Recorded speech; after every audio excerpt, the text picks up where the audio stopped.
नमस्कार। स्वागत है आप सभी का ज़िंदगी के एक सफ़र कहानियों में।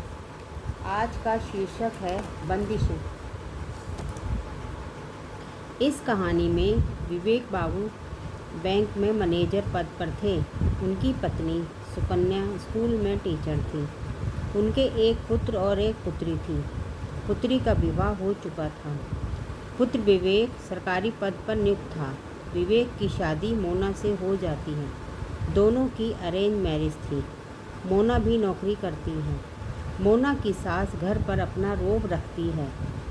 शादी के 2 महीने हो जाते हैं तो मोना को लगता है उसकी सास हर काम में रोक टोक करती है। वह अपनी मर्जी से ऊंची आवाज़ में बातचीत नहीं कर सकती, ना ही अपनी इच्छा से कुछ खा पी सकती है।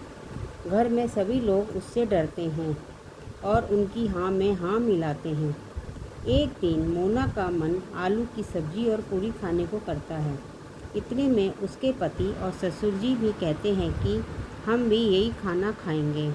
मोना सभी के लिए खाना तैयार कर देती है। डाइनिंग टेबल पर खाना देखकर सुकन्या जी को गुस्सा आ जाता है। वह कहती हैं कि तुम्हें पता नहीं, तुम्हारे ससुर जी को हाई ब्लड प्रेशर है, उन्हें ये खाना खाना मना है और तुम्हारे पति भी ऐसा खाना नहीं खाते।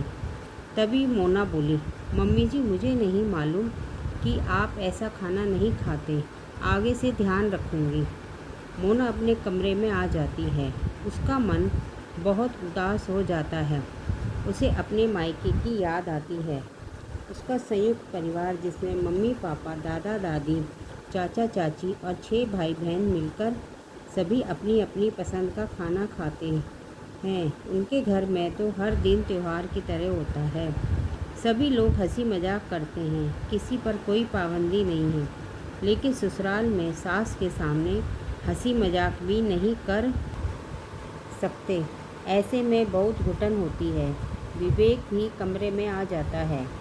मोना कहती है, आपने मम्मी के सामने क्यों नहीं बोला कि हमें भी इस तरह का खाना पसंद है। विवेक ने कहा कि मम्मी ने कभी हमसे प्यार से बात नहीं की तो हम उन्हें कैसे अपनी पसंद बता सकते हैं। जब मैं छोटा था और स्कूल के टिफ़िन में भी मम्मी अपनी पसंद का ही खाना पैक करती थी, हमारी इच्छा तो कभी पूछी ही नहीं। उनके कठोर व्यवहार की वजह से मैं और पापा जी कुछ नहीं बोलते। जो प्यार माँ को देना चाहिए वह मेरे पापा ने दिया। मैं और पापा अच्छे दोस्त हैं। हम दोनों हंसी मजाक करते हैं, अपनी पसंद का खाना भी खाते हैं, लेकिन मम्मी से चोरी छुपे सभी कुछ करते हैं। मोना यह सुनकर थोड़ा उदास हो जाती है।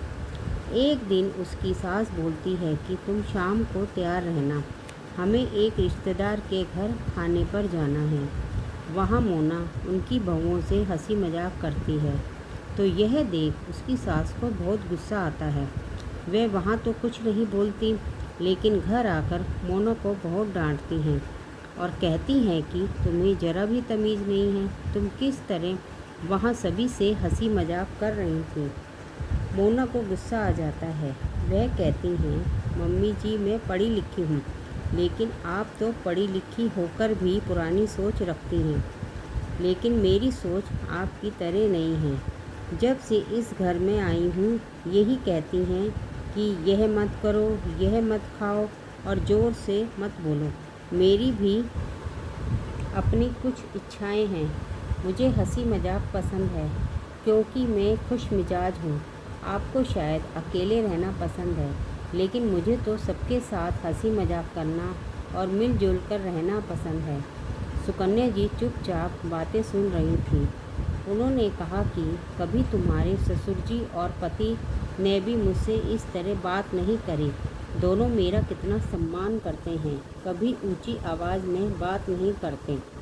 तभी उनके पति और बेटा कहते हैं कि जिसे तुम सम्मान समझती हो वह सम्मान नहीं बल्कि डर है। बल्कि डर सम्मान तो तभी दिया जाता है जब आपस में प्यार हो। मोना को इस घर में आए हुए 2 महीने हुए हैं। वह भी तुमसे डरती है, लेकिन आज मोना ने जो भी कहा सच कहा। ज़्यादा रोक टोक या बंदिशें लगाने से इंसान घर में तो कुछ नहीं कर सकता, लेकिन बाहर अपनी इच्छाएं पूरी करता है। इसीलिए घर का माहौल ऐसा रखो कि घर में सभी खुश रहें और एक दूसरे का आदर करें। सुकन्या जी को अपनी गलती का एहसास हो जाता है। वह अपने पति और बेटे से माफ़ी मांगती हैं। मोना से भी माफ़ी मांगती हैं। कहती हैं कि मैं भूल गई थी, तुम्हारी भी अपनी इच्छाएं होती हैं।